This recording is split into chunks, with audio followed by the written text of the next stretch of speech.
جی کہ پچھلے درس میں مسجد کے صحن میں قبر ہونے پر ایک سوال تھا، اس سے متعلق ایک اشکال یہ بھی پیدا ہوتا ہے کہ مسجد نبوی میں بھی نبی کریم صلی اللہ علیہ وسلم مسجد نبوی میں بھی نبی کریم صلی اللہ علیہ وسلم اور حضرت ابوبکر صدیق عمر رضی اللہ عنہما کی قبر مسجد کے اندر شامل ہے۔ اس صورت میں قبروں کو مسجد سے خارج کیوں نہیں کیا جا رہا ہے؟ قبروں کو مسجد سے خارج کیوں نہیں کیا گیا؟ بہت ہی معقول سوال ہے، آپ اس کا سوال کر سکتے ہیں۔ بے شک یہ چیز ایسی ہے کہ اس کے ذریعے سے لوگوں کو بہت کچھ دھوکہ دیا جاتا ہے، اور قرآن کریم کی بعض آیتوں سے بھی دھوکہ دیا جاتا ہے۔ آپ جانتے ہیں اللہ اکبر کہ وہ سورہ کہف کی آیت ہے لَنَتَّخِذَنَّ عَلَيْهِمْ مَسْجِدًا، اس کو بھی لے کر کے کسی مغربی یا سوری عالم نے سبحان اللہ کہا ہے کہ قبروں پر مسجد بنا کر کے اور قبروں کے ساتھ مسجد بنا کر کے عبادت کرنا جائز ہے۔ یہ مسئلہ چونکہ بہت ہی اہم ہے، اس وجہ سے میں چاہتا ہوں کہ اس کو مسلمان سوچیں، اور خاص طور پہ جو لوگ اپنے دین کی حفاظت قرآن و سنت کی روشنی میں رکھنا چاہتے ہیں، ان کے لیے کوئی ایسا موقع نہیں ہے کہ قبروں کے ساتھ مسجد اور مسجدوں کے ساتھ قبر ہو ان کے یہاں۔ تمام علماء نے، پرانے زمانے کے حنفی علماء نے بھی، جن کو اپنے بریلوی علماء کہتے ہیں کہ ہم حنفی مذہب کے ہیں، ان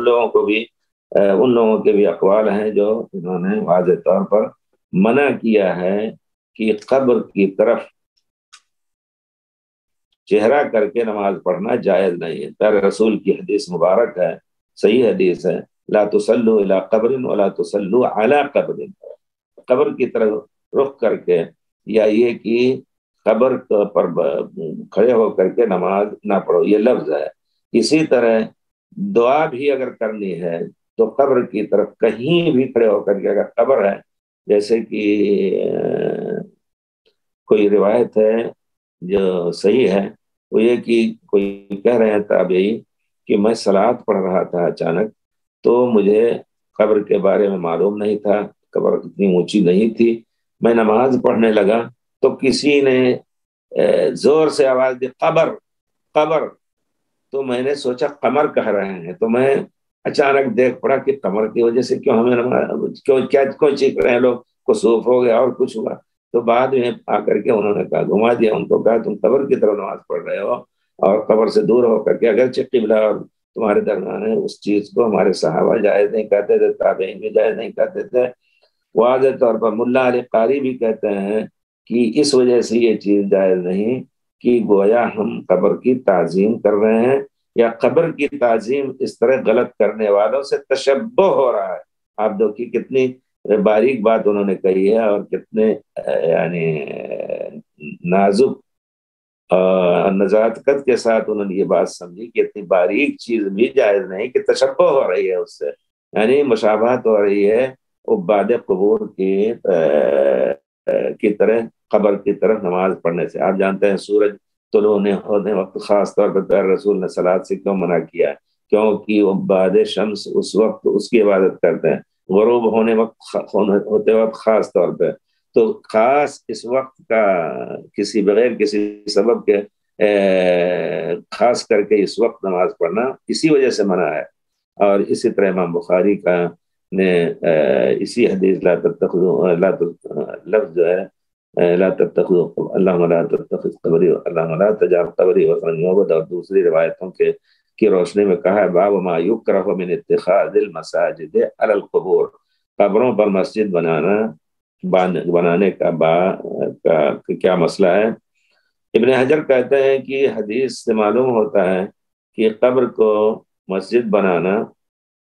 یہ یقیناً جائز نہیں ہے، یا قبر کے پاس مسجد بنانا۔ واضح طور پر اس تمام لوگوں نے، اور حضرت عائشہ رضی اللہ تعالیٰ عنہ کی ایک حدیث یاد آئی مجھے، جس میں واضح طور پر ہے، حضرت عائشہ کہتے ہیں کہ پیارے رسول کو کیوں آپ کی مسجد میں نہیں، آپ کے حجرے میں کیوں دفن کیا گیا؟ حضرت عائشہ کہتی ہیں کہ خطرہ یہ تھا کہ جس طرح پرانے پیارے رسول نے فرمایا ہے کہ لا تطرونی کما طرت النصارى عیسی ابن مریم، اللہم لا تجعل قبری وطنا یعبد، دعا فرمائی تھی کہ اللہ تعالیٰ میری قبر کو بت نہ بنا کہ لوگ اس کی عبادت کریں۔ تو پیارے حضرت عائشہ کہتے ہیں ولولا ذالک، اگر اس کا خطرہ نہ ہوتا، برز قبر ہو صلی اللہ علیہ وسلم، پیارے رسول کی قبر کھلے میدان میں ہوتی، بارز واضح طور پر ہوتی، اور وہاں آ کر کے لوگ غلط عقیدہ کا اظہار کرتے، غلط عمل کا اظہار کرتے، غیر انہ خشی ان یتخذ مسجدا، پیارے رسول کو خطرہ ہوا کہ لوگ سجدہ گاہ نہ بنا لیں، اس وجہ سے اللہ یہ دعا کی آپ نے۔ تو صحابہ کرام نے اسی وجہ سے پیارے رسول صلی اللہ علیہ وسلم کی حدیث کی روشنی میں اختلاف ہوا کہ آپ کو کہاں دفن کیا جائے، تو سب پریشان تھے، مشورے لے رہے تھے، ان کا معاملہ ہی مشورے پر چل رہا تھا۔ اچانک ایک طرف سے آواز آئی کہیں سے کہ پیارے رسول صلی اللہ علیہ وسلم نے فرمایا ہے کہ نبی کی موت، کسی بھی نبی کی موت اسی جگہ ہوتی ہے جہاں وہ دفن ہونا پسند کرتے ہیں۔ تو پیارے رسول جہاں آپ کی وفات ہوئی وہیں ان کی قبر کھود دی جائے۔ تو وفات ہوئی، اب کمرہ داہنے بائیں دوسری جگہ بھی خالی ہو، لیکن آپ کا فراش مبارک، صحابہ نے اسی پر نص پر عمل کرتے ہوئے صحابہ کرام نے پیارے رسول کا فراش مبارک اور آپ کا جسد مبارک اٹھا کر کے دوسری جگہ رکھا اسی کمرے میں، اور پھر وہیں قبر کھودی گئی جہاں آپ کی روح قبض ہوئی صلی اللہ علیہ وسلم۔ اور بعد میں ہم کہیں گے اسی طرح پیارے رسول کی حدیث ہے قاتل اللہ اقوام اتخذوا قبور انبیائہم مساجد، اللہ تعالیٰ کی لعنت ہو ان قوموں پر جنہوں نے اپنے نبیوں کی قبروں کو مسجد بنا لیا۔ واجتمع رائہم ان یدفنوا، صحابہ کرام نے کی رائے اسی پر آئی کہ جہاں آپ کی وفات ہوئی بیت عائشہ میں وہیں دفن کیا جائے۔ تو بہت سی روایتوں سے آیا ہے کہ یعنی مسجدوں کو قبر بنانا یا قبر پر مسجد بنانا جائز نہیں ہے، لیکن آپ جانتے ہوں گے کچھ لوگوں نے یہ بھی کہا، استدلال کیا ہے سورہ کہف کی آیت سے قال الذین غلبوا علی امرہم لنتخذن علیہم مسجدا، یہ جو اصحاب کہف کے نوجوان تھے ان کے اوپر ہم مسجد بنائیں گے۔ اس آیت سے استدلال کر کے باقاعدہ لکھا ہے، ان کی لکھت ہے، ان کی تحریر ہے کہ قبر پر مسجد بنانا جائز ہے، کیونکہ کلام پاک میں اللہ تعالیٰ نے کچھ لوگوں کا ذکر کیا، انہوں نے کہا کہ ہم ان کے قبر پر مسجد بنائیں گے۔ اب آپ اگر یہ بھی کہا جاتے ہیں کہ شرع من قبلنا شرع لنا، ہم سے پہلے کے لوگوں کی شریعت ہمارے لیے بھی شریعت ہے، اگر قرآن کریم نے اس کو ذکر کیا ہے۔ تو قرآن کریم نے تو ذکر بہت سی چیزوں کا کیا ہے، یہودیوں کی شریعت کی بہت سے غلط چیزوں کا ذکر کیا، سب کچھ تو سب کو آپ شریعت سمجھیں گے نہیں۔ صحیح ہے کہ شرع من قبلنا شرع لنا، پہلے کے لوگوں کی شریعت ہم سب کے لیے شریعت نہیں، کیونکہ ہم نے جو آیت پڑھی لِكُلٍّ جَعَلْنَا مِنْكُمْ شِرْعَةً وَمِنْهَاجًا، ہر قوم کے لیے ہم نے شریعت بنائی ہے اور واضح راستہ بنایا ہے، ہر ایک اس پر عمل کرے۔ اے محمد صلی اللہ علیہ وسلم، آپ کی امت کے لیے بھی ہم نے ایک خاص شریعت نازل فرمائی، تو ان کی شریعت ان کے لیے، ہماری شریعت ہمارے لیے۔ البتہ اگر پرانے انبیاء کے اعمال یا اقوال کا کوئی ایسا ذکر ہے کہ جس میں اللہ تعالیٰ نے تعریف کے طور پر ذکر کیا ہے اور پھر ذکر کر کے جیسے کہہ دیا اولئک الذین ھداھم اللہ فبھداھم اقتدی، جو ان کی ہدایت ہے ان کی ہدایت کی چیز پر عمل کرو، تو ایسی چیزوں پر اگر حدیث رسول سے کوئی اس پر نکیر نہیں ہے تو اس پر عمل کرنا جائز ہوگا۔ یہ تفصیل علماء کے پاس ہے، ہر ایک کے پاس نہیں، اس کو جس طرح چاہے کلام پاک سے استدلال کر کے۔ اور پھر یہ کیسے کہہ سکتے ہیں آپ کی لوگ نیک لوگ تھے، ہو سکتا ہے نصارہ، اور وہ ان کے قوم کے لوگ نصرانی تھے، اس میں کوئی شک نہیں، نصارہ قوم کے لوگ تھے، اور وہ اپنی قوم سے نکل کر کے چونکہ انہوں نے حضرت عیسیٰ علیہ السلام کی عبادت کرنی شروع کی، تو صرف اللہ وحدہ لا شریک کی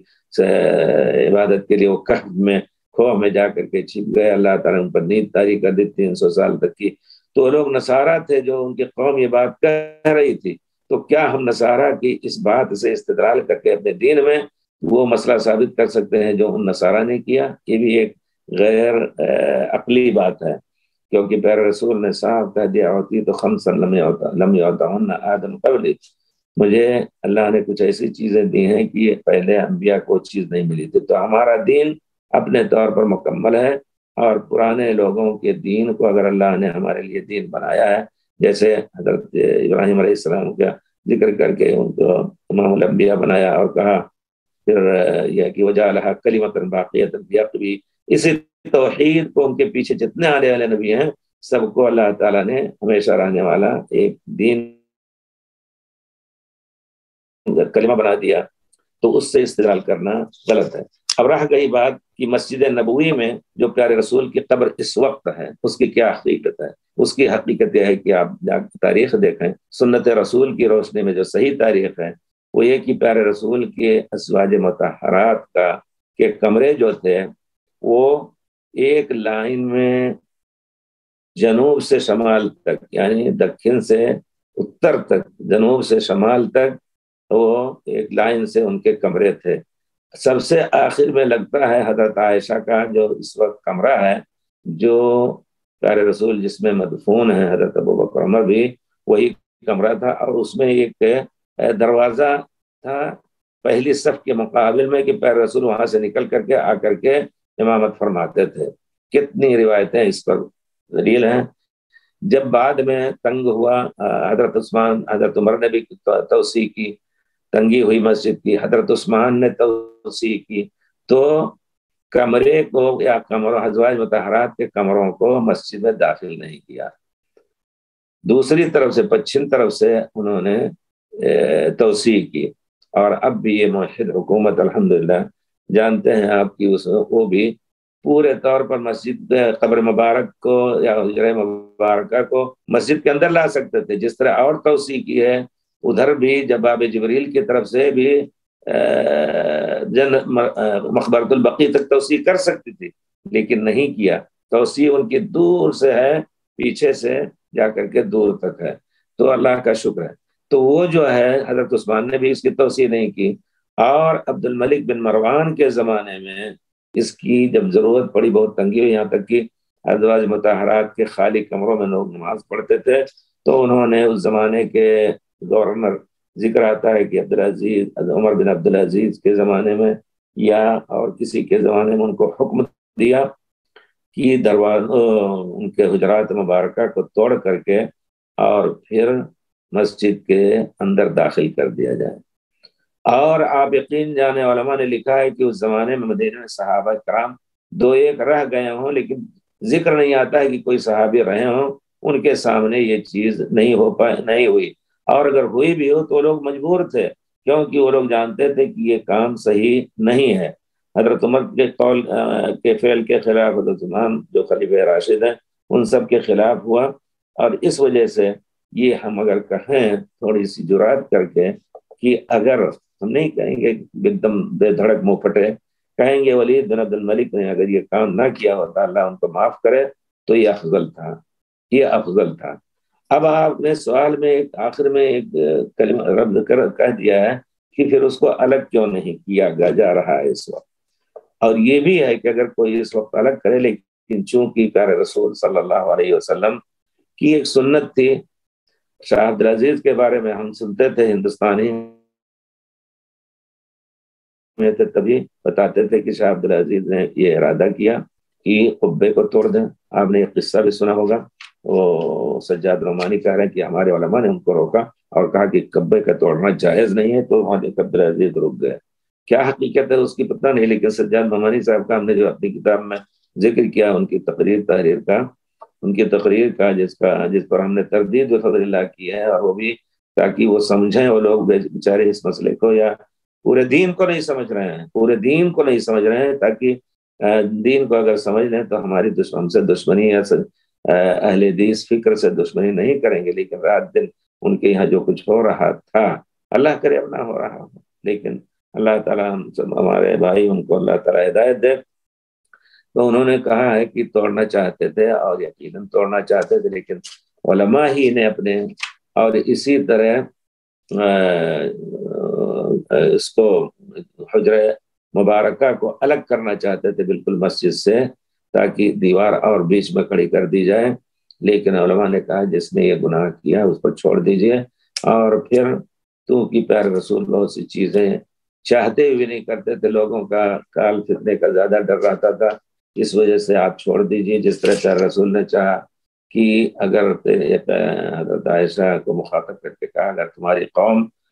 نئی مسلمان نہ ہوئی ہوتی، یعنی ابھی نئے مسلمان ہوئے ہیں، ان کے دلوں میں کچھ چیز آ سکتی کہ پیارے رسول حضرت ابراہیم علیہ السلام کی ہر چیز کو بگاڑ رہے ہیں، اور وہ سمجھتے ہیں یہی حضرت ابراہیم کا طریقہ، اور اسی طرح کعبہ تھا، تو میں کعبے کو توڑ کر کے حضرت ابراہیم کی پرانی بنیاد پر بنا دیتا۔ چھوڑ دیا پیارے رسول نے، نہ چاہتے ہوئے بھی چھوڑ دیا آپ نے، لیکن اسی طرح انہوں نے کہا کہ آپ چھوڑ دیجئے، اس وجہ سے وہ چھوٹا ہو۔ لیکن اگر یہ بات کہی جائے کہ اگر اس وقت بھی اس کو الگ کیا جائے تو عین سنت کے مطابق ہوگا، اس میں کوئی شک نہیں، لیکن چھوڑ دیا ہے۔ حکومت الحمدللہ بہت ہی حکمت سے کام لیتی ہے، اور علماء بھی یہاں کے اس زمانے میں امام محمد بن ابراہیم تھے، واقعی ان لوگوں نے اشارہ کیا شاہ عبدالعزیز کو، جو ہر چیز میں مشورہ لیتے تھے ان لوگوں سے، انہوں نے کہا کہ یہ چیز چھوڑ دیجئے انہی کے اوپر۔ تو اب یہ کہنا کہ دلیل لینا کہ نہیں وہ مسجد نبوی میں بھی قبر ہے، پیارے رسول کی قبر مسجد کے اندر ہے، یہ غلط ہے۔ یہ کام صحابہ کے سامنے نہیں ہوا، بلکہ یہ چیز آتی ہے کہ مسجد نے کہیں اس کو نوٹ بھی کیا ہے، تاریخ المدینہ لابن شبہ میں ایک روایت ہے صحیح سند سے کہ جب وہ توڑے جانے لگے محمد عبد الملک بن مروان کے زمانے میں کمرے، تو تمام لوگ رو رہے ہیں، تمام عورتیں رو رہی ہیں کہ پیارے رسول کے حالات کو ہم دیکھ کر کے عبرت لیتے تھے، اور اب اس کو توڑا جا رہا ہے۔ پیارے رسول کی جہاں رہتے تھے، جہاں اپنے گھروں والوں سے ملتے تھے، کیونکہ پیارے رسول کی ذات مبارک کے ساتھ اگر اس کو باقی رکھا جاتا تو کوئی حرج نہیں۔ بہرحال تو گویا خلاصہ یہ ہوا کہ مسجد مبارک میں پیارے رسول کی جو قبر داخل اس وقت آپ کہہ رہے ہیں، وہ داخل نہیں ہے شرعی طور پر، اس کو داخل کیا گیا ہے، وہ خارج ہی ہے۔ اب اگر کوئی اس نیت سے آ کر کے، ہم نے دیکھا کہ خاص طور پہ بخاری لوگ اور ہندوستان کے لوگ، جو ہم جب تقریر کرنے کھڑے ہوتے تھے، کبھی کبھی جامعہ کی طرف سے ہم لوگوں کو مقرر کیا اس زمانے میں کہ اردو کی تقریریں حجوں کے لیے ہوں، تو ایک آدمی تقریر کرتے تھے اور ہم 2-4 لوگوں کو بتاتے تھے ادھر سے، دیکھیے اردو کے مسائل، حج کے مسائل وغیرہ ذکر ہو رہے ہیں، یہاں آئیے آپ۔ آتے تھے لوگ سننے، اس میں سے کچھ آتے تھے واللہ ایسے کان میں پھونکتے تھے، اٹھ کے بھاگ جاتے تھے وہ لوگ۔ اور ایک مرتبہ ایسا ہوا کہ ہمارے ایک دوست ہے، نام نہیں لوں گا، وہ بیچارے اللہ تعالیٰ ان کو اچھا رکھے، انشاءاللہ زندہ ہی ہوں گے، میں بہت دنوں سے ان کی بات کوئی ان کی خبر نہیں ملی، وہ تقریر کر رہے تھے، میں وہاں حاضر تھا اور لوگوں کو لا کر کے ہم جمع کرتے تھے۔ اچانک ایک آدمی آیا نہ، اس کے کان میں ایک آدمی کے پھونکا، اٹھ کے جانے لگا، تو اس کو جس نے کان میں پھونکی یہ بات، یہ لوگ وہابی ہیں اور کچھ ہے، دھڑاک سے مار دیا انہوں نے۔ یہ غلطی ہوئی، ایک چیز ہوتی ہے غلطی، اس کی بنا پر ان کو موقع مل گیا روکنے کا کہ یہ درس ایک دن صرف وہ درس ہوتا ہے۔ شیخ ابن باز رحمۃ اللہ علیہ نے اس درس کو جاری کرایا۔ تو بہرحال یہ سب چیزیں ہیں، اللہ تعالی ہم سب کو ہدایت دے کہ اس وقت میں یہ کہنا چاہتا تھا کہ یہی قسم کے لوگ بڑی ہی حرص اور بڑے ہی اہتمام کے ساتھ آ کر کے حجرہ مبارکہ کو آگے کر کے نماز پڑھنے کی کوشش کرتے تھے، اور جب پولیس لوگ اٹھاتے تو بڑی تنگی، بڑی سختی کرتے تھے ان کو اٹھانے کے لیے، لیکن اٹھتے نہیں تھے، اور موقع پاتے ہی فوراً آ کے کھڑے ہو کر کے جماعت کھڑی ہوگی پڑھتے تھے۔ ہو سکتا ہے پیارے رسول کو قبلہ بنا کر کے پڑھ رہے ہوتی، یہ عمل بھی پورے طور پر اس نیت سے بھی غلط ہو جائے گا اگر کوئی شخص وہاں صلاۃ پڑھ رہا ہے۔ اس وجہ سے افضل یہ ہے کہ ان کے تشبہ سے دور رہ کر کے، اللہ کی مسجد لمبی ہے اس میں نماز پڑھی جائے۔ ہمارے خیال سے یہ مسئلہ اگرچہ ترتیب ذکر کر دیا لیکن واضح ہو گیا انشاءاللہ کہ مسجد نبوی میں پیارے رسول کی قبر نہیں ہے، اور جو اس وقت داخل کیا گیا ہے وہ بھی صحابہ وغیرہ کی رائے سے نہیں، اور نہ شرعی دلیل کی رائے سے۔ والسلام علیکم ورحمۃ اللہ وبرکاتہ۔